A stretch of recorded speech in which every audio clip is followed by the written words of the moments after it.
a história de uma comunidade monástica da Igreja Batista na Austrália, a chamada Comunidade da Transfiguração. Esse livro não foi traduzido para português. O título dele é Uma Jornada ao Novo Monasticismo. Então, a gente presta atenção um pouquinho aqui. Ele conta, né, a história dessa comunidade monástica batista. Era uma igreja batista na Austrália, e essa igreja decidiu abandonar a cidade, né, os membros da igreja, montarem uma comunidade monástica, e fora da cidade, no caso, é uma comunidade chamada neomonástica, é um mosteiro batista. Acho que é o segundo mosteiro batista que eu tenho conhecimento, que eu conheço apenas dois, esse e o outro que tem nos Estados Unidos. Eles aceitam hoje evangélicos de outra denominação também, mas em essência segue a doutrina da Batista. Tem fotos aqui no pendrive, nem se tivesse um data show, eu mostrar para vocês como é lá, como os monges se vestem, tudo, batismo, né, nesse mosteiro. Esse autor é o senhor Paul Deckham. Ele é professor de teologia, de história da igreja.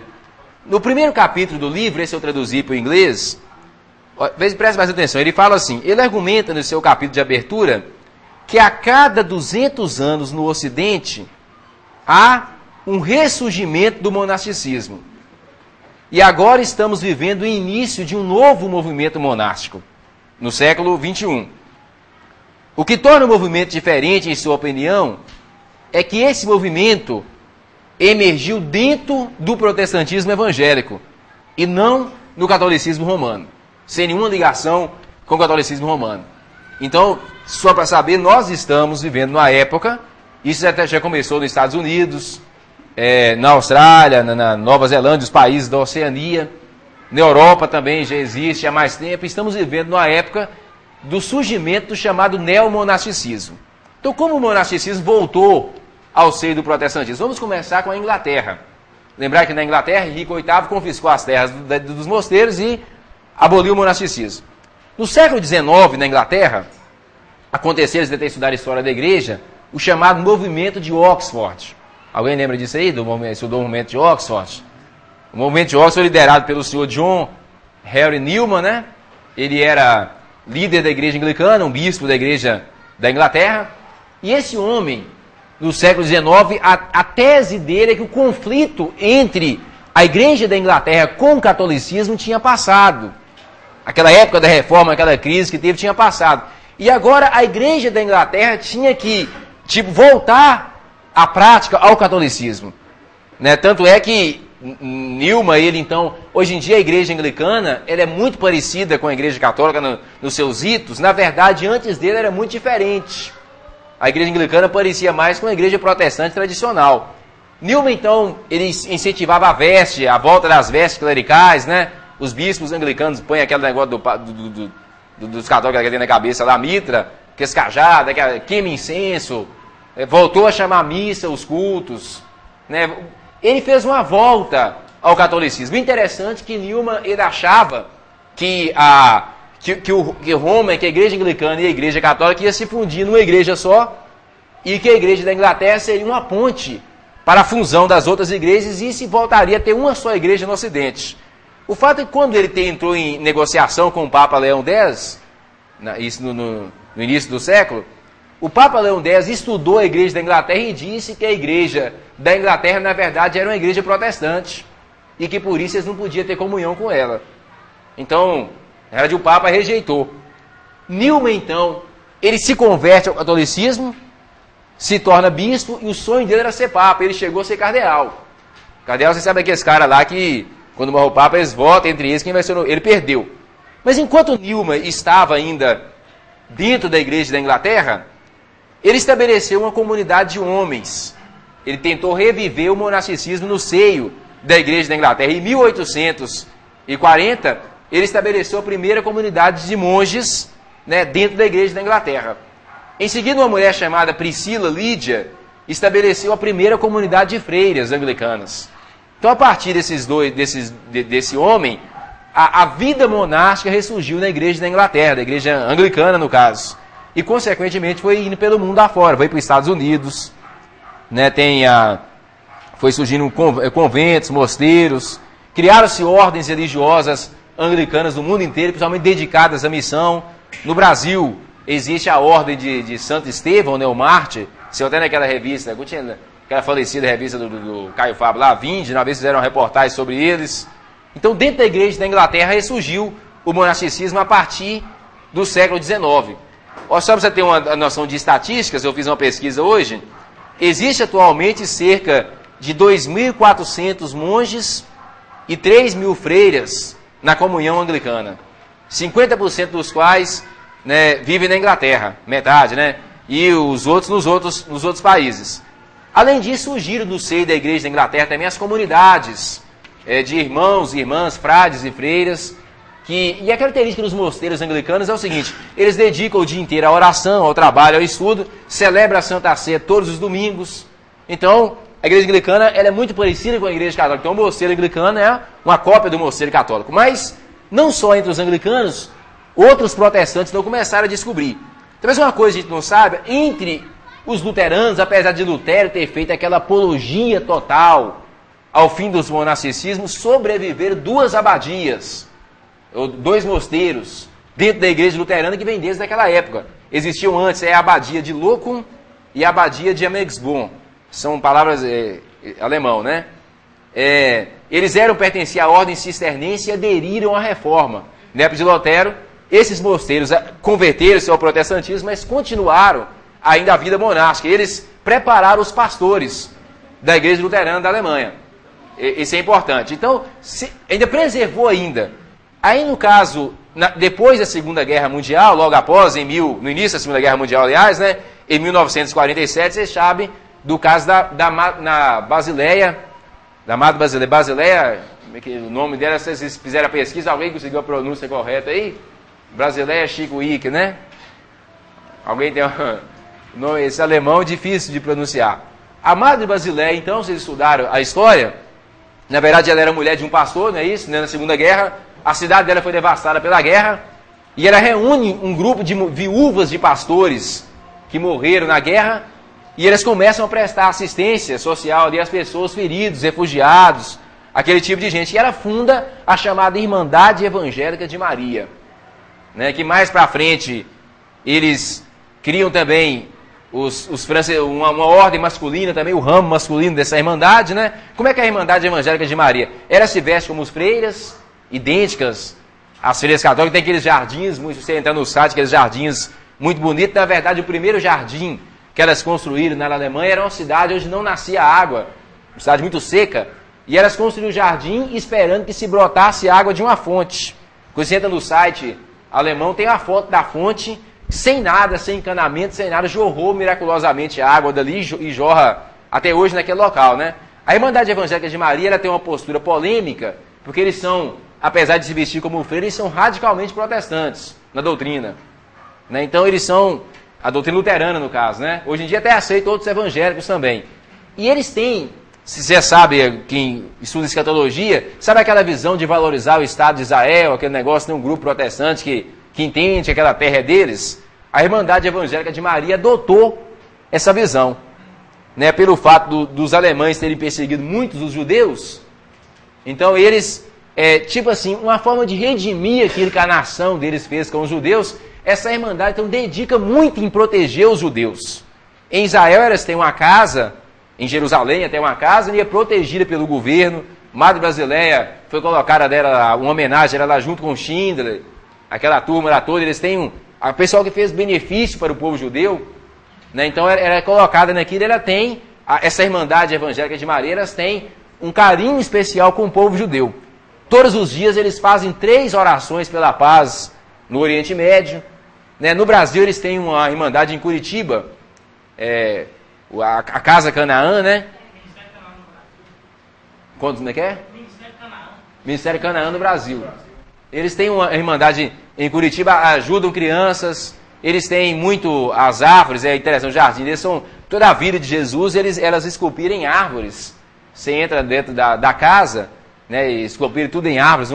Tinha um primo meu que trabalhava nessa Irmandade, ele que um dia, né, as pessoas entravam ali e ficavam assim maravilhadas. Eles entram, muitos católicos romanos acham que é um convento, elas têm um ministério de folhetos, elas têm uma evangelização muito ferrenha mesmo, se veste daquela forma, mas tem um ministério, as crenças são radicalmente evangélicas, pra você tem uma ideia, muito ferrenha mesmo. E tem a Amada Brasileira tem livros sobre batalha espiritual, né, sobre luta contra Satanás, tem uns vídeos muito importantes também ela explicando essas coisas. É um ministério, né, para quem reconhece, né, como evangélico, é um ministério fortíssimo hoje de evangelização a nível mundial. E tem essa parte que eu não gosto, mas a gente que gosta também.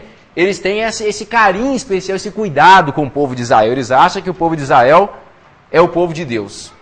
O povo de Deus ainda hoje, né? E que Jesus vai voltar lá naquele Jerusalém ali, construir um reino naquele local. Eles têm toda uma crença nesse sentido. Né? Típica de alguns evangélicos também contemporâneos. No caso deles é porque eles surgiram exatamente na época da guerra. Né? Então eles têm esse carinho com o povo judeu. Então tem a Irmandade Evangélica de Maria. Até Madre Basileia escreveu uma coisa interessante. Ela fala assim, ó: o nome Irmandade de Maria indica o objetivo espiritual de seguir Jesus até a cruz, segundo o exemplo de Maria. Então a ideia delas é seguir Jesus até o final, segundo o exemplo de Maria. Eu, por exemplo, desde que eu visitei os sites deles, conheci com pessoas que conviveram, eu nunca achei nenhum tipo de prática idólatra dentro tipo rezar Ave Maria, alguma coisa desse tipo. Nunca achei nenhum tipo de prática idólatra nos escritos de Madre Basileia, tá vendo? O cara fala de oração é invocar o Espírito Santo mesmo. Ela é carismática também, né, no sentido que ela acredita nos dons contemporâneos, fala sobre expulsar demônio. Ela não menciona nada, nenhuma reza para expulsar o demônio, fala a forma correta mesmo, como os evangélicos fazem. Nunca achei nada, tipo assim, nos escritos dela. A única coisa que pode escandalizar é que eles usam, no caso, imagens, né, no caso, pinturas, esculturas, mas é típico da Europa mesmo. Lá na Europa as igrejas, mesmo as mais conservadoras, usam aquilo mesmo, não é nada demais. Fala, querido. Não, é luterana, a Irmandade Evangélica é luterana. Ela pertence à igreja luterana, não é? É uma irmandade protestante mesmo. Então, além da Irmandade Evangélica de Maria, né, ela é típica dos luteranos, uma irmandade luterana mesmo, ela tem um peso no mundo, tem um ministério na África, no Canadá, né, e em Israel muito forte, no Brasil também. Começou a surgir no meio dos evangélicos, ainda no século XX, alguns outros movimentos. Alguém sabe aqui quem é o avivalista R.A. Torre? Alguém já leu o material desse homem? R.A. Torre? Ninguém conhece? R.A. Torre, ele foi o sucessor de Moody. Moody vocês conhecem, né? Então, Torre tem muitos livros aí publicados em português, Como Ser Cheio do Espírito Santo. Ele era um pregador avivalista, ele teve um avivamento na época dele, ele pregou na Inglaterra. Sucessor do Moody, ele foi tido como sucessor do Moody. E, inclusive, muitos falam, né, que o Torre, naquele livro de teologia sistemática que a Assembleia de Deus publicou, do Stanley Orton, ele fala que Torre, ele é o pai do pentecostalismo, foi ele que deu a base doutrinária na questão da doutrina do batismo no Espírito Santo. Torre era um avivalista. O filho de R.A. Torre, chamava R.A. Torre também, segundo, era um missionário da igreja episcopal, e ele fundou na Coreia, ele foi missionário na Coreia, e fundou na Coreia a chamada Abadia de Jesus. Então, uma abadia, um mosteiro, e uma comunidade missionária, né, a chamada Abadia de Jesus. Ele é o filho desse evangelista, desse homem que foi o sucessor de Moody, que eu estou te contando. Ela tem o objetivo principal, além da evangelização da Coreia, eles também se dedicam à oração. Eles é um grupo de oração, tem algumas fotos aqui, um clamor de oração incessante, 24 horas, um grupo grande de pessoas orando pela nação, pela Coreia, pela igreja e pelo mundo. Então eles oram, é um grupo de pessoas que, não que todo mundo está orando o dia inteiro, mas tem um negócio assim.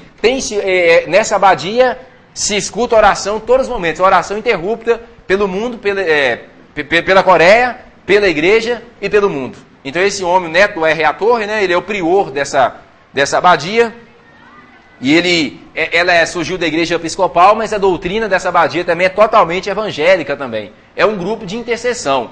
Eles vestem também, eles têm uma roupa típica de monges também, né, aceita-se homens e mulher, aceita-se pessoas casadas nessa abadia.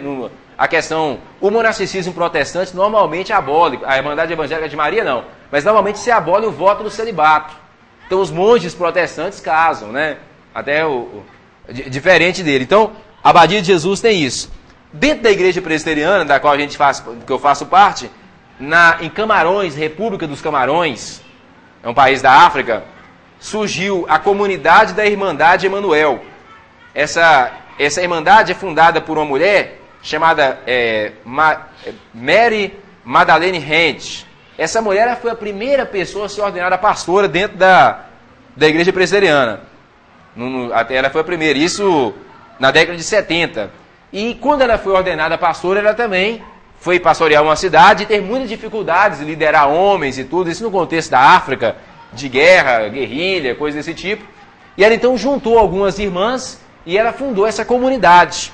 Então essa é a comunidade onde se radicalmente confessionais só se aceita, no caso, moças da igreja presbiteriana. Pode ser freiras também, usa-se o hábito, faz o voto de celibato também. E isso dentro do contexto ainda protestante. A Igreja Metodista Unida dos Estados Unidos, que é a fusão entre os metodistas e os discípulos de Cristo, um outro grupo, não sei se aqui, irmãos, essa é a igreja, os discípulos de Cristo, né? Então os discípulos de Cristo e os metodistas fundiram nos Estados Unidos e criaram a Igreja Metodista Unida. É a segunda maior denominação protestante dos Estados Unidos atualmente. A Convenção Batista do Sul é a maior, né? E a Igreja Metodista Unida é a segunda maior. E essa igreja também organizou também uma ordem monástica, né? Que é a ordem de Santa Brigida de Kidari. É uma pessoa importante, uma missionária metodista. Eles, inspirados nela, criaram também essa ordem monástica. E entre os batistas existe, nos Estados Unidos, a Comunidade da Esperança, que é um mosteiro batista, onde faz os votos, celibato e tudo, coisa desse tipo. Um caso muito importante, muito interessante, que talvez poucos tenham conhecimento, é da Geórgia. Não a Geórgia, Estado americano, a Geórgia, país da ex-União Soviética. A Geórgia, não sei se você tem conhecimento disso, os batistas, a Igreja Batista, eles tiveram um papel muito importante na evangelização da Rússia, ainda no regime czarista, antes da Revolução dos bolcheviques. Então tinha muito batista naquela região. Eles já eram perseguidos pelos ortodoxos. Mas quando o regime assumiu o poder, travou-se, o regime comunista, uma perseguição violenta aos batistas. Então eu já vi vários filmes, né, conta a história dos missionários batistas naquela região. A Geórgia, que era um dos países da União Soviética, foi liberta. Na Geórgia, dizem que o povo da Geórgia, eles têm uma hostilidade muito grande em relação à religião estrangeira, principalmente vinda do continente norte-americano, a religião ocidental. Eles são tradicionalmente membros da Igreja Ortodoxa, a Igreja Ortodoxa da Geórgia. Aí eu lembro os ortodoxos. Então, esse é o panorama religioso da Geórgia. Eles têm resistência à religião estrangeira. Os batistas, então, quando começaram a evangelizar a Geórgia, eles sofreram uma grande rejeição. O povo tinha total hostilidade à Igreja Batista da Geórgia. Então os missionários, né, decidiram traçar uma estratégia e fundaram o que se chama hoje a Igreja Batista da Geórgia. Tem alguém aqui que é da Igreja Batista? Que é dessa denominação? Você é, querida? Uma coisa interessante, por exemplo, não se existe no mundo nenhum, só na Geórgia tem isso, uma instituição que se chama a Igreja Batista do país. No caso do Brasil, você é qual igreja batista é? Da Batista Nacional. Então você tem uma convenção, né? Convenção Batista. Então se dá-se o nome de convenção. Não são o nome de igreja para a nação. Na Geórgia, no caso, eles deram o nome para a Igreja Nacional. Então a Igreja Batista da Geórgia, eles reuniram os missionários e eles viram consenso. Nós temos que ter uma igreja que lembra a cultura desse povo, que não distancia a gente. Então eles entenderam que eles decidiram, no caso assim, vamos entender, copiar aquilo que é da religião ortodoxa, né, e que se pode assimilar sem contrariar o que a palavra de Deus ensina nos princípios da Igreja Batista. A palavra de Deus e os princípios da Igreja Batista ensinam para permanecer batista na essência e ser, no caso, ortodoxo na aparência. Então eles começaram a incorporar tudo aquilo que era da religião ortodoxa que eles entendiam que não contrariava a doutrina da Igreja Batista. A primeira coisa que eles fizeram por exemplo, as roupas, né? Então, os pastores da Igreja Batista da Geórgia, você sabe que o sacerdote ortodoxo não corta a barba, você já viu. Então, os pastores de lá também não cortam a barba também. Né? São aquele cabelo grande, aquela coisa toda. Vestem iguaizinhos os os sacerdotes da igreja ortodoxa, as igrejas são decoradas, pelo menos no interno, que por fora a lei não permite. Por dentro, da mesma forma que é decorado um templo ortodoxo, com aquelas ilustrações, aquelas coisas todas. E eles passaram a seguir rituais muito parecidos. Né? Em vez de colocar luz elétrica, colocar luz de velas na igreja, o governo da igreja passou a ser episcopal, eles têm bispos, e também tem o arcebispo, que é o primaz da igreja batista da Geórgia, né? E construir catedrais. O resultado é que tiveram um sucesso muito grande. Em torno de 5 anos, eles ganharam em torno de 15 mil pessoas. E plantaram igreja, espalharam pela Geórgia toda, já são a terceira, eles já ultrapassaram o número de católicos, né? Perdem para os ortodoxos, que é a religião tradicional, mas estão na frente dos católicos, a Igreja Batista da Geórgia. E é uma denominação ímpar do mundo, né? Dizem que é a única igreja de doutrina evangélica que tem um ritual parecido com o da Igreja Ortodoxa. Se você entrar e procurar na internet, procura assim, entre aspas, Evangelical Baptist Church of Georgia, né? Você vai entrar no site dessa igreja, você vai ver as fotos, como eles se vestem, tem em inglês esse site deles. E eles então decidiram, né, dentro dessa igreja também eles ordenam mulheres também, tem bispas e tudo. As bispas não tem barba, mas tem bispa. Eles têm bispas e tudo. E entre as práticas que eles adotaram, eles decidiram restaurar a vida também monástica dentro dessa igreja. Então criaram 2 irmandades. Conta-se tradicionalmente que a Geórgia teria sido evangelizada por uma menina cristã chamada Nino, mas é mulher. Nino teria evangelizado. Então, eles criaram a chamada Irmandade, né, ou comunidade, ou ordem das irmãs de Nino, imitando o exemplo dessa mulher, no caso, seria tipo freiras, né, só que dentro da Igreja Batista. E, consequentemente, passaram também aquela questão, estudando aquela questão da espiritualidade dos desertos, criaram um grupo chamado os Novos Irmãos do Deserto. É um grupo de cristãos batistas, e eles se dedicam mais à prática da oração. Até colocar aqui as características de cada um deles. As irmãs de Nino, né, se centram na pregação e na cura. No caso, a oração por cura e também a assistência social dos necessitados. São as irmãs de Nino. E os Novos Irmãos do Deserto promovem oração, jejum e aspectos mais da vida contemplativa, né, estudos e coisas desse tipo. Então, dentro da Igreja Batista da Geórgia, né, ela surgiu logo após o fim do regime comunista e tem essa característica também na época moderna. Surgiram ainda, né, que vocês viram a comunidade Taizé, que na verdade a comunidade Taizé é o quê? O senhor Roger Schutz, né, que é o Roger Taizé, como ficou conhecido, ele era um pastor da Igreja Reformada Francesa e ele decidiu adotar dentro da Igreja Reformada e da Igreja Protestante, criar um mosteiro protestante. Só que imediatamente ele percebeu que pessoas de outras igrejas não protestantes interessavam mais. Então ele criou um chamado mosteiro ecumênico. Na verdade, o que é isso? Não sei se você sabe, esse movimento de Taizé, eles arrebanham milhões de seguidores. Você está na internet, as fotos, é muita gente. Eles dedicam simplesmente aos cânticos deles a oração. Eles reúnem nos seus centros comunitários e ficam orando. Né? Eles então participam católicos, ortodoxos, protestantes de todas as correntes.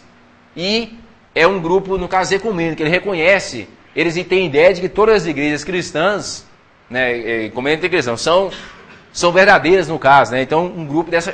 Ele pensou formar algo para os protestantes, mas acabou rompendo, sendo ecumênico. Até teve uma briga uma vez na igreja católica aí, que eles falaram que esse cara tinha convertido ao catolicismo, né, e depois ele negou, e dizem que até o Papa tinha dado a hóstia para ele. Né? Então ele fez até o Papa de besta, né, que passou a perna no Papa. O Papa entendeu que ele era católico, foi e deu a hóstia para ele, e ele primeiro converteu, depois não converti não. O Papa, como é que você pegou a hóstia? Então, que não, segundo a doutrina católica, quem é católico pode pegar, quem não é, não pode. Né? Então ele até passou a perna no Papa lá e pegar a hóstia também, não fez grande coisa também não. Né? Mas você sabe que tem gente que até hoje dentro do evangelho tem admiração pelo catolicismo, né? Então, fugindo até um pouco do assunto, vocês já viram um livro daquele moço Benihim chamado O Sangue? Alguém já tem acesso a essa literatura? É isso aí que não sei se alguém já viu esse livro, O Sangue? De Benihim, já viu? Já viu. Nesse livro tem um... Oi, irmão. Nesse livro tem um capítulo. Chegou na hora do aula. Esse livro tem um capítulo, né, nesse livro onde o Benihim, ele conta que ele vai numa missa católica, né, ele participa de uma missa e dão-se a hóstia para ele. Aí o Benihim fala que ele já participou da Santa Ceia em inúmeras igrejas evangélicas, mas nunca sentiu a presença de Jesus tão real do que quando ele tocou na hóstia da missa. Então você imagina,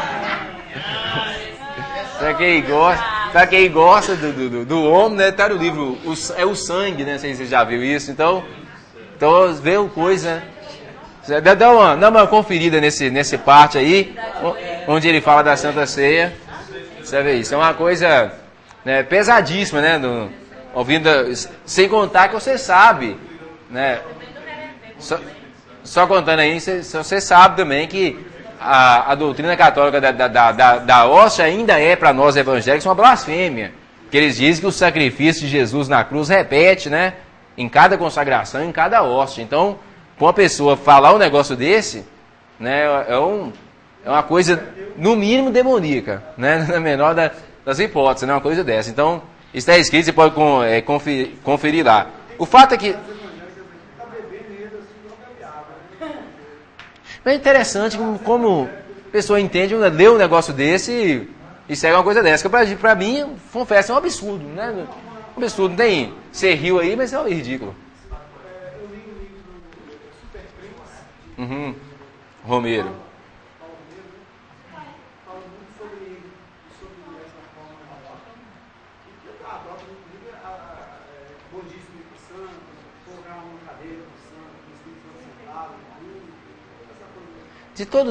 De todos os livros dele, assim, coisa mais forte que eu vi e feia foi essa. Nunca. Tem outras coisas, sempre ele aceita muito, fala do bem do Papa, ele tem uma coligação com os católicos, né? Mas a coisa mais ridícula foi esse trem aí. A forma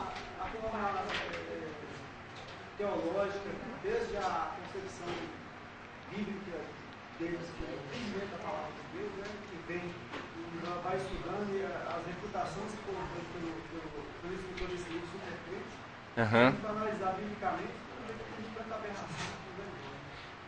Beleza. Gente, então, até Taizé, isso tudo ainda foi no século XX, sobretudo a partir da Segunda Guerra. Agora, a partir do ano 2000, no século XXI, começou a se formar nos Estados Unidos o chamado neomonasticismo. Né? O que é o neomonasticismo contemporâneo? Ele surge tipicamente dentro das igrejas evangélicas. Né? O líder desse movimento, ele era um membro da igreja de Willow Creek, você que conhece esse movimento aí, ligado àquele pastor Bill Hybels, da Willow Creek, aqueles congressos internacional, ele participava desse movimento. E esse movimento, esse neomonasticismo, novo monasticismo, né, neo quer dizer, o novo monasticismo, ele começou da seguinte forma: um grupo de pessoas, principalmente jovens, né, começou a se desiludir com a igreja, a forma como a igreja norte-americana funciona, principalmente na questão da administração financeira, né, da arrecadação e coisa do tipo, e também aquilo de apoiar o governo. Então, esse grupo de pessoas, eles têm as suas características próprias, passaram a estudar a vida monástica e desenvolver o que eles, em consenso, né, isso é uma coisa projetada, o que eles passaram a chamar do movimento neomonástico, o novo monasticismo. Você tem ideia? O cara que fundou isso, o líder do movimento neomonástico, até localizá-lo o nome dele aqui, que é um nome complexo, o homem chama Shane Claiborne. Ele nasceu em 1975, antes de mim.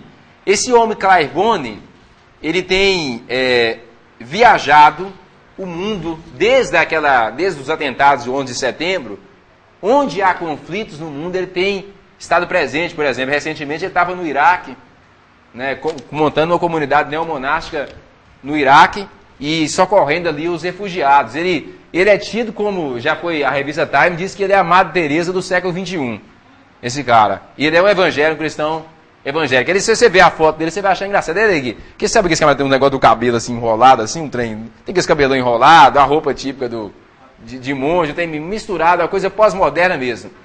E o trem tipo, lembra esse negócio de... Você vê que era uns cabelão enrolados, uns trem. Não tem uma mistura de hippie com monge, um negócio... moicano, sei lá o que é. Moicano tem pra cima, né? Não é moicano. Um negócio, é uma coisa estranha. E... uma coisa, negócio estranho, às vezes o que é aquilo. E esse homem, né, ele tem começado esse movimento aí, dos neomonasticismo contemporâneo. Eles já se tem, inclusive esse movimento dos batistas na Austrália, segue já essa linha, então seria um dos primeiros mosteiros mesmo. Que esse pessoal, na verdade, eles não formam mosteiros, eles fazem as chamadas comunidades monásticas. São pequenas comunidades, uma casa, por exemplo, que eles alugam, né, onde eles passam a viver ali. Cada um tem sua profissão e tudo, eles trabalham fora, mas passam a viver em função daquela comunidade. Por exemplo, eles chegam aqui em Montes Claros, procura aqui, qual é o bairro mais carente aqui de Montes Claros? Aí você fala, coberta suja. Ou mais violento, eles gostam também de local violento. Qual o bairro mais violento aqui?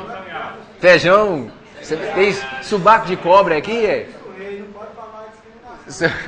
Subaco de cobra tem aqui, não? Não. Pois é. Então, eles vão lá e estabelecem essa comunidade carente, né? E eles passam a ter eles criam o chamado...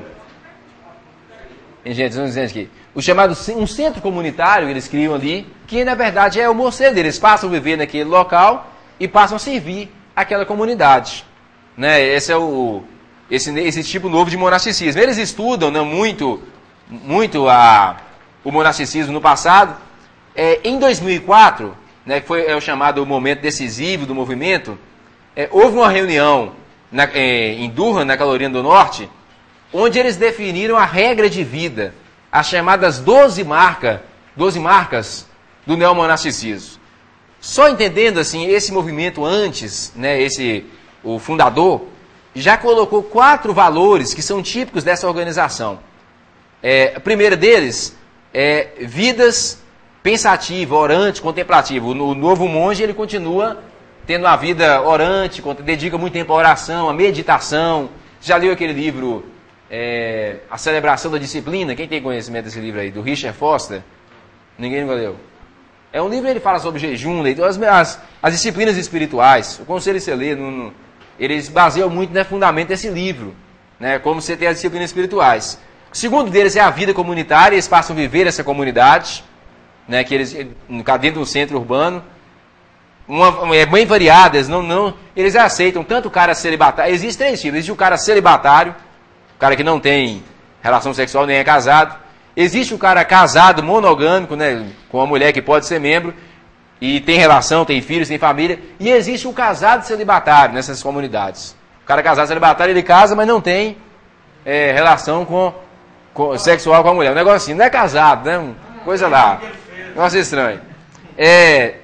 Eles têm um foco na chamada hospitalidade, eles são hospitaleiros, recebem, acolhem aquelas pessoas lá, e em quarto lugar, o engajamento prático a serviço dos pobres.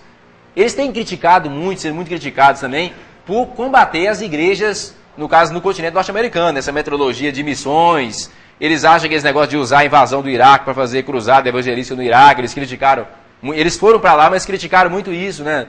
Então eles criticam muito essa arrecadação financeira, essa coisa toda que tem nos Estados Unidos.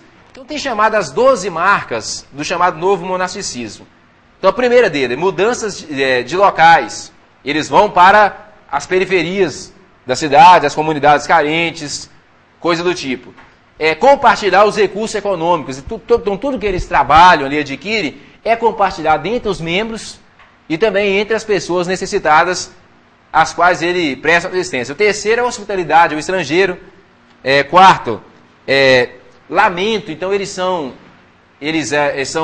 oram, são tristes, né, confessam a questão de todas as divisões raciais, sociais, religiosas dentro das igrejas e dentro da sociedade. Eles são críticos a isso, eles zeram, né, pela integração, a questão da participação na política. O quinto lugar, né, uma submissão à igreja. Eles reconhecem o cristianismo, a igreja local, apesar de serem críticos ao que eles chamam de mercantilização da fé nos Estados Unidos. São contra os usos da tecnologia, do rádio, da televisão, e a favor do uso da internet. Esse novo movimento. Eles falam que a televisão e o rádio é muito caro e a internet, no caso, um serviço mais barato e mais prático de praticar a evangelização. Criam vida comum dos membros, né, lugar para solteiros, casados, esses grupos que eu falei para você. Proximidade geográfica, os membros têm que morar perto uns dos outros, morar juntos. Cuidado com a terra, questão da ecologia. E, por último, combate à violência. Eles, na comunidade, eles tentam praticar aquilo que está em Mateus 18. Se alguém tem alguma coisa, você resolve, estabelece as pazes. Isso aí são os princípios desse novo. E também o compromisso com a disciplina. Eles são muito disciplinados de seguir as horas de oração, aquelas coisas todas. Então, talvez, né, segundo vários pesquisadores, é um novo nascimento, um renascimento do monasticismo dentro do protestantismo. Né? Ou seja, esse grupo tem surgido exatamente das comunidades evangélicas, dentro de igrejas evangélicas, né? E muitos entendem que seria uma nova onda e no futuro vai se tornar uma tendência. A ideia deles é o seguinte: o monasticismo original surgiu quando eles perceberam que a igreja e a sociedade eram corruptas. O cara abandonou a igreja e criou as comunidades. Eles entendem que hoje a igreja evangélica também se tornou mercantilista, se tornou uma instituição corrupta e não tem mais jeito de mexer com ela. Então o jeito é sair dela e criar uma comunidade, no caso de vida alternativa, se inspirando no movimento monástico. Eles foi colocado aqui 4 diferenças que eles têm do monasticismo tradicional católico. Primeiro, a regra de vida do novo monasticismo difere dos votos de celibato, pobreza e obediência. Eles têm as suas regras também, mas não são tão radicais nesses votos. É a primeira diferença. Segundo, o movimento não é sempre do mesmo local. Né? Os mosteiros, eles não constroem aquela coisa. O mosteiro é móvel. Tipo assim, eles prestam auxílio a uma comunidade, mas também mudam para outra comunidade à medida que acham necessário. Permite a participação de casais, né? Então não aceitam a questão do celibato, aquelas coisas não são necessárias. E os novos monges não usam o hábito religioso, apesar de vestir de uma forma muito estranha. Né? Uma roupa meio... um negócio meio hippie, um trem meio... Já de mostrar umas fotos, você vê que você vê um negócio meio vacaiado. Não é uma coisa muito, muito séria, não.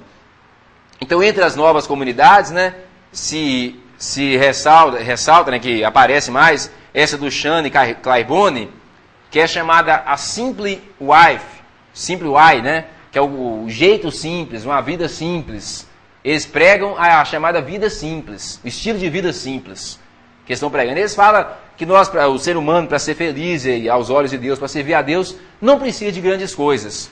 Tipo, você tem que ter o suficiente para a sua alimentação, para a sua vida. Você não precisa ter recursos, de muitos recursos à sua disposição. Então, aquilo que vem à sua mão, que não é necessário para você ter uma vida de conforto, no sentido de uma segurança básica, e não é o conforto no sentido que a gente tem, não. Segurança básica mesmo. Eles são contra aquele chamado o estilo de vida americano, né? Você sabe que a crítica deles é que a pregação, hoje em dia, do evangelicalismo, entre os evangélicos, dá-se a ideia, para o cara ser feliz, ele tem que ser americano.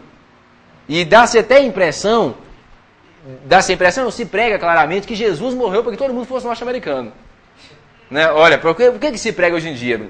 Do geral, assim, não estou discriminando grupo ou outro. Se prega que Jesus morreu porque o cara tenha saúde.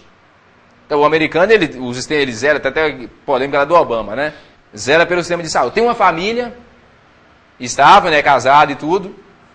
Tenha um carro próprio, né, uma casa própria, né, e tenha um emprego, ou tenha uma empresa, e prospere financeiramente. Isso é o modelo de vida americano. Né, coisa típica, o sonho de vida americano é esse. Então se prega que esse é o ideal de felicidade. Então esse pessoal, eles acham que, na visão deles, você sabe que os americanos, que esse estilo de vida deles, consomem grande parte dos recursos do mundo, os recursos naturais. Então o discurso deles é contra essa ideologia americana. Eles falam que para a pessoa ser feliz e servir a Deus, você não precisa de nada disso. Você precisa de coisas simples na sua vida e você tem que zelar. Aí vem a consciência ecológica que eles têm, né? Zelar pelos recursos do mundo. Porque esse estilo de vida americano, além de ser o causador da pobreza, porque quando se... Uma coisa interessante, muito se fala sobre o negócio da prosperidade. O que é prosperidade hoje em dia, né, da forma como é definida? É o acúmulo de dinheiro, né? O cara que tem... Eu falo assim, eu for próspero, você ganhou bastante dinheiro. Uma coisa que a gente não sabe, nesse sentido, é claro que prosperidade não é isso. Estou falando no sentido do senso comum. Prosperidade, prosperidade está relacionada ao comunitário, uma nação próxima, não há necessitados entre eles distribuem tudo ali conforme a necessidade. Essa é a verdadeira prosperidade. A prosperidade do estilo norte-americano é a concentração. Né? Você liga a televisão, você vê esse testemunho. O cara, eu era pobre, lascado, desempregado, ia suicidar, né? Não arrumava emprego em lugar nenhum, bati o carro, a mulher me largou. É típico dos programas hoje, né? Aí eu fui aqui, participei da campanha, o bispo orou por mim, agora eu tenho uma mansão, uma empresa, a mulher voltou, os meninos saíram da droga, e vai contando a série de coisas e põe aqui, esse é o ideal. Todo mundo tem que ser assim. Aí a pessoa fala, eu não sabia que Jesus morreu para que eu fosse assim. E morreu para isso. Então, na verdade, essa concentração de riqueza na mão de alguns é também o causador da pobreza dos outros. Então, a riqueza dos americanos e dos norte-americanos e dos ricos do nosso planeta é a causa da miséria. No nosso país, por exemplo, você sabe, agora nós temos um governo aí que teve alguma preocupação com o pobre, né? Está chegando ao final. Mas no Brasil mesmo, a má distribuição de renda sempre foi uma coisa terrível. Né? Você lembra o negócio do Bolsa Família lá? R$90 para um pobre, né? Se somar tudo, não chega nem a R$300, o máximo que a pessoa pode ganhar dessas bolsas. E grande parte da população ainda é contra. Mas um deputado ganha quanto é um deputado de um deputado? Né? Que deputado aí? R$45 mil, né, por mês. Quantas bolsas daria um salário? Se pode dar para uma pessoa 45 mil, né, que já dá há muito tempo, que R$300, R$90 para o cara vai beber cachaça, e daí, o cara vai beber R$90, pelo menos não vai morrer de fome. Né? Então a gente sente isso na prática. Então, esse novo movimento é uma denúncia de todo esse sistema que o mundo vive e também uma denúncia ao sistema religioso que, de certa forma, tem uma parceria com esse mundo, com esse discurso, né, chamando as pessoas a um bem-estar de vida. Né? Então eles pregam o chamado estilo de vida simples para o mundo. Então se acredita, né, vários pesquisadores, que essa vai ser uma corrente, aí eu pessoalmente não estou defendendo isso, que vai se desenvolver no mundo, né, que será no futuro. Porque sempre, você sabe, todos os movimentos eles tendem a passar, eles alcançam uma geração, mas eles são ineficazes para a próxima. Né? Você sabe, as igrejas que, por exemplo, no passado, os metodistas, por exemplo, foi chamada a terceira corrente do cristianismo quando surgiu. Né? Eles ultrapassaram todas as denominações que surgiram. Hoje em dia, é uma igreja também diminuindo, o número de metodistas no mundo diminui cada vez mais. Né? Ou seja, o movimento deles passaram. Né? No Brasil teve a Assembleia de Deus, que fez um movimento tremendo, arrebanhou, abriu igreja em todos os locais. Hoje em dia, estão ficando para trás também com as novas igrejas vão surgindo. Então, talvez esse novo estilo neomonástico seja a nova forma de cristianismo que vai surgir no mundo. Você imagina, toda vez que o negócio vai ficando feio, a casa cai e surge uma coisa nova. Por exemplo, na época da Reforma, eles criaram indulgência, venda de relíquias, veio para cá, aquele negócio todo. Um dia a casa caiu e surgiu a Reforma, e acabou, e suplantou aquela onda. Não acabou com a Igreja Católica, mas pelo menos suplantou aquela onda de imoralidade que a igreja fazia, né, naquela época. Então, talvez esse neomonasticismo seja um dos movimentos, né, que hoje em dia eles fazem parte de um movimento maior chamado a Igreja Emergente. Vocês já viram ter conhecimento desses termos? No Brasil, está chegando agora, eles fazem parte desse movimento maior. E talvez esse seja o novo cristianismo que a gente vai ter que conviver, né, da agora para frente na humanidade. Talvez, né? Talvez as coisas continuem como estão também, pode até piorar. Né? Não sei também se isso é uma coisa boa. Então, queria, né, fazendo uma conclusão, pensando, nós estudamos sobre o monasticismo, Se alguém quiser fundar uma comunidade monástica aí, problema seu, não me chama, não tem nada a ver com isso. Depois fala que alguém virar monge aí, fala que foi a gente. Né? Então, é uma forma, eu entendo, né? É uma forma autêntica de espiritualidade que a pessoa pode ter, desde que não exagere muito esse negócio de flagelação, aí já foi, eu acho que a salvação vem pelo sacrifício, né? Então tem perigo, tudo nesse mundo tem muito perigo, a soberba, o cara, o monge sempre achava que era melhor do que o outro, coisa desse tipo, né? Tirando os exageros, os problemas, é uma forma autêntica de vida cristã.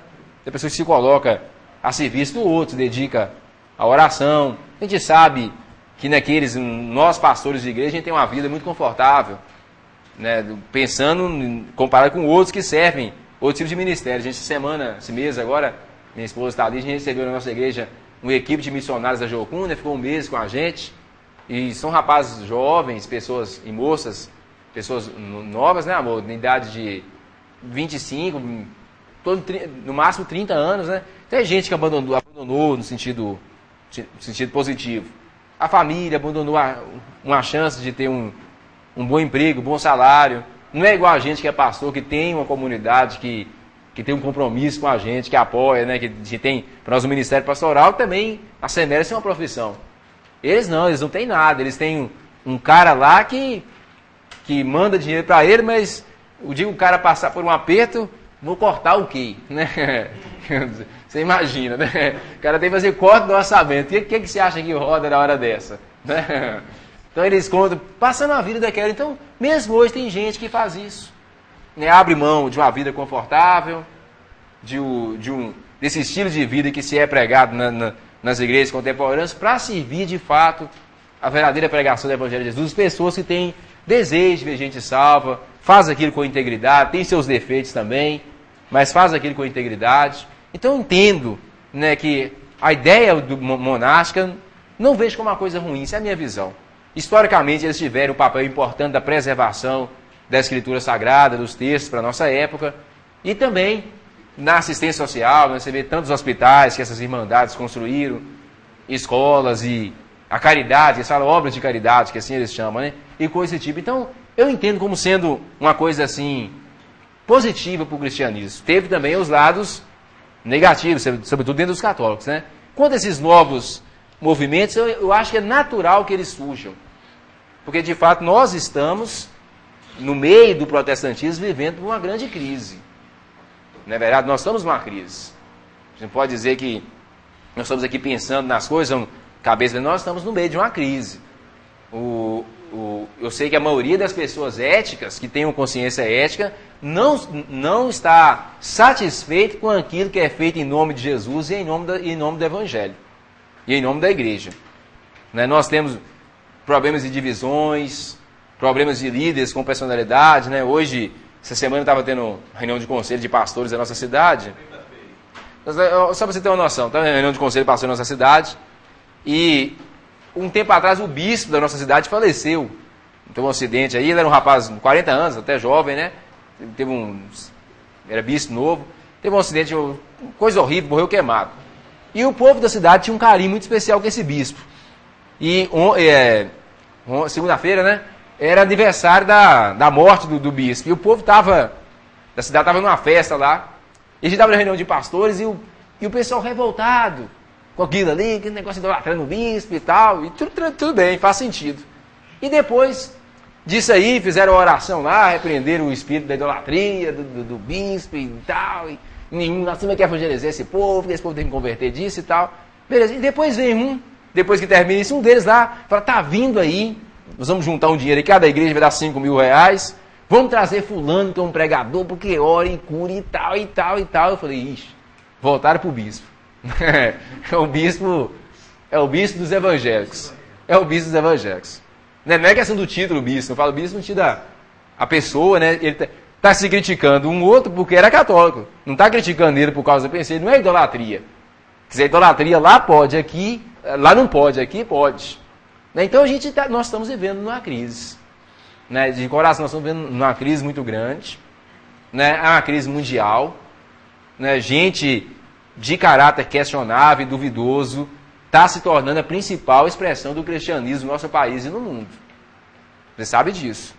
Né? A gente anda por hoje, as igrejas que tem, não é crítica, não está aqui para julgar ninguém, né? Que nós também vamos ser julgados por Deus, mas coisas horrorosas têm acontecido mesmo, a gente está vendo, coisa que no mínimo duvidoso. É aquele negócio assim, eu não sou dentro, às vezes a pessoa você fala mal, mas tipo assim, tanto que eu penso, eu nem falo, nem um décimo do que a gente tem vontade de falar. A gente fica triste hoje, como certos movimentos conseguem arrebanhar tantas pessoas, né, fazendo esse nome de Jesus. E uma coisa triste até, é que pessoas que antigamente eram fundamentadas na palavra, seguiam a Bíblia, são os que hoje estão seguindo esses novos movimentos. Não é verdade? Isso é uma coisa muito triste. Então vocês estão aqui no seminário, estão aprendendo a teologia, tendo ferramentas novas. Você sabe, o conhecimento, isso é importante, ele só serve, só tem alguma coisa a aprender teologia, aprender a Bíblia, só serve se você se tornar um servo. Né? Se você não servir, esse conhecimento que você recebe não vale nada. Né? O que vale mais? Um pastor que tem um curso de teologia ou um que não tem? Depende se ele serve. Que tem gente que tem um curso de teologia apenas para ele mesmo. Né? Se ele fez para ele mesmo, não serve de nada. É melhor o cara que não tem o curso de teologia, mas serve com aquilo que o pouco que ele tem, ou com aquilo que ele não tem. Né? Do que ter alguma coisa e não servir. Isso é fundamental, a gente tem que servir esse mundo. E uma das formas, um dos serviços que nós podemos prestar à sociedade é uma reflexão crítica. Né? O que nós aprendemos do monasticismo original era isso. Eles criticaram a igreja, criticaram positivamente, criticaram apresentando as falhas. E uma coisa que sempre se dizia, o Bernardo de Claraval dizia isso também, não se deve, aquilo que é mentira tem total medo da crítica. Os mentirosos têm muito medo de crítica, de questionamentos. Então, se o cara conta mentira, ele vai fazer o possível para manter a distância dos críticos, porque ele contou a mentira. Aquele que é verdadeiro, ele não tem medo. Ele até gosta quando ele é questionado, porque Pedro fala, né, é assim que nós podemos dar razão, quando nós somos questionados, que você pode dar razão da nossa fé. Então, o objetivo grande assim do seminário hoje é formar essa consciência crítica. Né, como os monges fizeram estudando, analisaram o panorama da igreja da época, e não aquela crítica de jogar pedra, coisa, mas de se colocar a serviço e de apresentar algo diferente para a humanidade. Né, é muito triste saber que o que se prega, o que se oferece nas igrejas é a mesma coisa que se oferece no mundo. É a mesma coisa que uma empresa, a gente vê um pregador hoje, um Laí Ribeiro, você não sabe mais quem é quem. Né, do pensamento positivo, alguma coisa do tipo. É uma coisa triste, nós vemos nessa época, e talvez seja por isso que tem surgido esse novo tipo, né, de comunidade, até o monasticismo, e até alguma coisa extremada, até pior, né, por causa desse tipo que a igreja caminha. Né? Então, talvez já era de chegar a gente, levantar, se retirar para refletir sobre isso, e para orar, e de fato fazer isso de uma forma mais radical. Né, porque esses monges, eles retiraram para clamar a Deus por causa da situação que a igreja estava vivendo na época. Eles ficavam, Deus, olha o que está acontecendo. E Deus fez alguma coisa, usou esse movimento para o bem da história e para a preservação da verdade da Escritura Sagrada. Pastor, fala aqui. Quebra não. A relação do Agnus Dei, né? Agnus. É Opus Dei. Opus Dei. Uhum. A Opus Dei é uma prelazia, não é uma instituição monástica. Uma prelazia é mais ou menos o seguinte, tipo, tem-se a diocese. A diocese aqui em Montes Claros tem uma arquidiocese, não é isso? Tem-se o bispo e ele governa uma igreja territorial. A diocese é uma igreja territorial. Tem um território. Uma prelazia é uma igreja, tipo assim, a igreja católica, eles entendem que existe a igreja católica universal e a igreja particular. A diocese é a igreja particular, você entende? Ela está sob o cuidado de um bispo. Então a diocese é uma igreja territorial. Uma prelazia é uma igreja particular não territorial. Eles não precisam estar no mesmo território para construir suas paróquias, suas comunidades. Então o Opus Dei é uma prelazia. Ele significa obra de Deus, uma coisa assim, né? É um movimento que surgiu, creio que na virada do século XVIII para o século XVII. Do século XIX, o fundador desse movimento foi canonizado, e eles são um grupo católico assim conservador na doutrina. Daí eles criaram escolas, comunidades. Como eles são uma prelazia, então eles têm um bispo que governa o Opus Dei no mundo todo. Então, indiferente da igreja territorial, eles têm uma rede de comunidades que, no caso, não é territorial, é uma prelazia. Isso é o Opus Dei, não é uma comunidade monástica, você entende? Eles foram acusados aí de radicalismo, né, de levar jovens à flagelação por causa do pecado. Pode ser técnicas monásticas mesmo, esse negócio de fazer, mas não são uma comunidade monástica, não. Também, grande parte disso aí virou lenda por causa do filme, o livro, o negócio do Da Vinci, do Código Da Vinci, né? Virou lenda e filme em torno do Opus Dei. É uma prelazia. Você entende o nome que se dá a isso? É prelazia. Um prelado, em vez de um bispo. O cara é um bispo, mas ele é um bispo prelado. Ele comanda aquele grupo de pessoas. Não é prelado, é prelado. E ele submisse direto ao Papa. Eles são radicalmente papistas, né? Se não me engano, tem se dito, pelo menos o pessoal tem se comentado, eu nunca convivi com esse tipo de gente, mas me contaram, parece que até as missas são em latim, né, lá dentro ainda, né? Aquela coisa feita antes do concílio antes do Vaticano, na época do concílio de Trento, né, uma coisa assim. Até as missas são em latim lá dentro. Então, é um grupo radicalmente conservador, defensores do papado, das doutrinas tradicionais da Igreja Católica. Né? São muito tradicionais. Tem nos Estados Unidos também um grupo, é a Ordem... É a Ordem dos Cavaleiros da Oração. É um negócio... Já falaram, eles são grupos também... Eles são evangélicos também, eu não sei se eles têm alguma ligação com alguma denominação, mas são evangélicos. Eles vestem uma roupa parecida com aqueles cavaleiros medievais, um negócio estranho assim, e dedica... E dedica a vida de oração.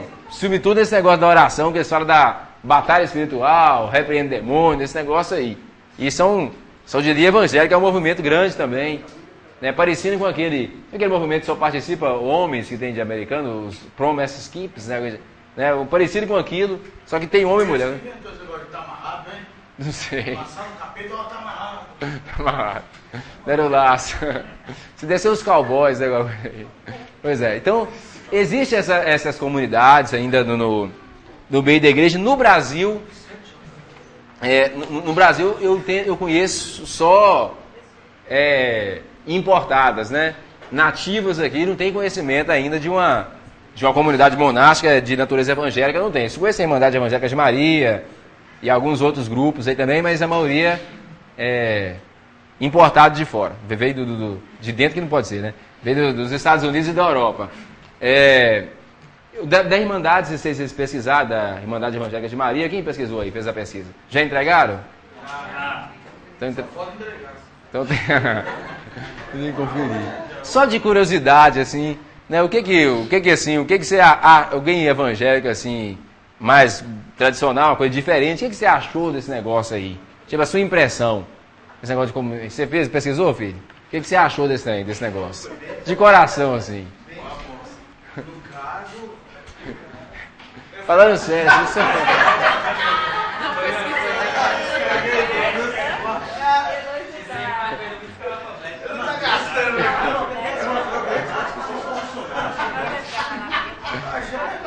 Achou legal? Achou legal? Vamos ver aqui. Tá beleza, achou legal. Quer saber? O que você achou desse negócio? Dessa história toda aí? Se você quiser, não tem só me saber, assim, a impressão, o que dá. O que o povo pensa do negócio desse? Sério assim, eu não acho legal também, mas não deixa ser estranho. Não é verdade? Não deixa ser uma coisa exótica, né? É estranho. O que você achou disso? Na verdade, eu imprimi e não li. Ah, então... Deus do céu. Aí...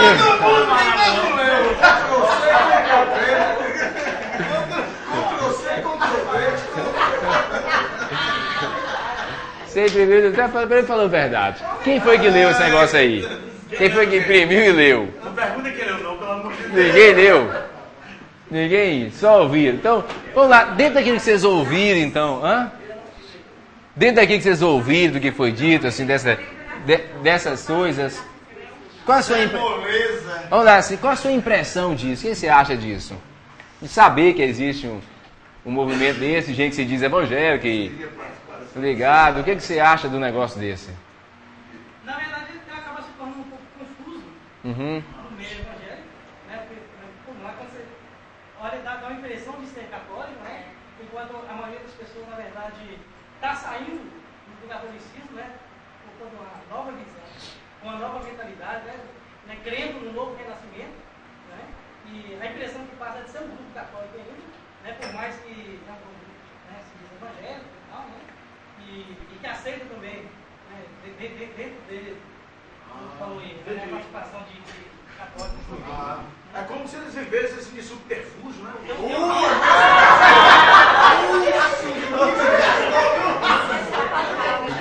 Aqui tem... Só um minutinho aqui, gente. Só um minutinho aqui, vamos ouvir o rapaz lá. Aham. Pelo próprio nome, a madre. Nome dela. Madre. Seria no caso Clara e Suíte, né? Aham. No caso aqui, com o nome Madre Basileia. Aham. A gente estava tendo aula aqui, eu estou assim, associando. Seu nome. Basileia significa por vento de Deus. É o reino. Aham. O reino é Deus. Aham. Então, assim, parece que existe uma relação assim, da própria comunidade, da própria denominação do casar, né? E impor um novo governo, né? Um novo estilo, vamos dizer assim, né? Diferenciar de outros. Mas uma olhadinha assim nessa questão de. Essa questão do jardim, meditação. Acho que mais ou menos assim. Eu ainda estou lendo ainda. Tá certo. Tá bom. Fala aqui, irmão. Uma entidade assim. O que me preocupa, dentro da visão toda, do contexto tudo daquilo lá que eu li, é a aparência, uma coisa que parece que é sadia, mas na realidade mostra uma outra coisa. Porque mostra ser evangélica, mas na verdade é a aparência de católico. Então vira uma coisa meio mescilânea, assim, que dá uma confusão na cabeça da gente. Você não sabe se é católico ou se é evangélico. Eu vejo esses lados, também agora eu vejo pro outro lado. Que lado? Porque muita gente chega lá, católico, chega pensando que é católico, e ele é impactado. Ele é impactado com a palavra de Deus. Porque as pessoas pegaram a cultura deles lá, e às vezes nós estamos criticando a cultura deles, que eles já pegaram lá e vieram e estão vivendo a cultura deles lá. Então é muito fácil eu chegar aqui e deitar o cacete na cultura do cara, o que ele crê, os luteranos, mas ele está lá, eles estão lá vivendo a palavra, o que eles creem, e eles abrem uma porta para o católico lá, porque tem muito católico, você é evangélico, ele libera. Ele chega lá sem saber, quer queira ou quer não, muitos ali devem ter conhecido a verdade através desse trabalho. Através desse trabalho. Eu vejo até uma certa coisa que Paulo fala, eu vou me fazer de fraco por causa de fraco, touro por causa dos touros. Você está entendendo? Então é uma visão deles e nós não aprofundamos, não conhecemos direito, mas que com certeza muitas pessoas conheceram a verdade através desse pessoal e conheceram. Certo. Quem mais? Alguém aqui tem mais uma? Não leu. Eu não teria dificuldade em tê-los como Irmão. irmãos, desde quando eles têm Jesus como único suficiente Salvador, né? Que é a salvação só mesmo através da graça, mediante a fé, nada através de obras, nada através de idolatria a imagens ou qualquer outra coisa, somente adorar a Deus. Eu, se for dessa forma, não teria dificuldade. Não serviria para mim congregar. Um estilo de vida, assim. Estilo de vida mesmo é totalmente a forma o meu ritmo é totalmente diferente, não daria certo. Mas para ter relacionamento, não teria dificuldade alguma. Certo. Tem mais alguém aí? Quem vai? Deixa eu concluir. É verdade. O que a Bíblia diz que nós, no final do tempo, vai aparecer muitos falsos profetas. Não quer dizer que são falsos profetas, mas muitas seitas que têm se levantado em nosso meio, tem havido corpos, tem me preocupado por isso, porque tem a aparência de uma coisa ser verdadeira, mas na verdade que não é. Trazendo para os nossos dias e mostrando o que tem acontecido, aquele Henrique, que Henrique dizem ser uma pessoa do próprio Jesus, que na verdade é uma aberração, né? Então, Mas o Henry, ele parece que é falso e é, né? Depois que parece. mas na verdade mostra sempre. Então, Aí é como o pessoal do Henry ali, pra verdade, o cara seguiu o negócio, ele tem algum problema da cabeça, ele não tem condição, né? É o evangelho. Paulo falou assim, que serve até mesmo um anjo. Né? Outro evangelho. E pregar outro evangelho, seja nada. Mas se está pregando é o evangelho, então não. Se está pregando é o evangelho, é a palavra de Deus. Talvez uma coisa polêmica nesses grupos é que eles são críticos, como eu estou falando assim, a estrutura da igreja evangélica, como também são críticos da estrutura da igreja católica. E normalmente, assim, eles são, em vez de ser um ponto, apesar de estar chamando para arrependimento, para evangelho, não deixa de ser um ponto de contato entre evangélico e católico, você entende? Não deixa de ser a Irmandade Evangélica de Maria, não aceitam católicos, não, eles aceitam cristãos, vamos dizer assim, metodista, presbiteriano, batista, católicos não recebem como visita. Como membros, não. Mas não deixa de fazer algum contato, né? A gente se aproxima daquele negócio e, às vezes, deve ser a minha experiência que eu já tive um contato com um católico. Às vezes a gente tem algum relacionamento com o bispo, com o padre, né? A gente vai por educação, trata a pessoa bem, não fica ofendendo ninguém. Mas, às vezes, isso passa para o povo a ideia de que não precisa mais a pessoa se converter, entendeu? A ideia de como... Tem aquele negócio tipo assim, por exemplo, cidadão aqui é padre, católico, eu pego e fico amigo dele. Né? Pô, assim, um Vandinho é pastor, o outro é padre. Então, se ele é amigo do cara, quer dizer que ele está aceitando também que as doutrinas da pessoa como verdadeira, que não é diferente, né? Então, acho que talvez um perigo, por ter essa aparência muito parecida, é o perigo dessa confusão. De repente o cara católico fala assim, para que eu vou largar a idolatria? Eles também estão numa coisa parecida também, né? Então, é um perigo, desse é um perigo. Pelo que eu pude ver, eles aceitam o que eles são. Então, para eles, não tem aquela mudança de se a pessoa é católica ou não. Não, tem. Qual? A Irmandade de Maria ou Taizé? Não, essa daí. De Maria não, tem esses evangelistas, eles têm uma missão. São evangelistas. Eles não são assim, ecumênicos? Não, o Taizé quer comer. É o Taizé quer comer. O Taizé já é uma miscelânea. O Taizé entende o seguinte, eles acham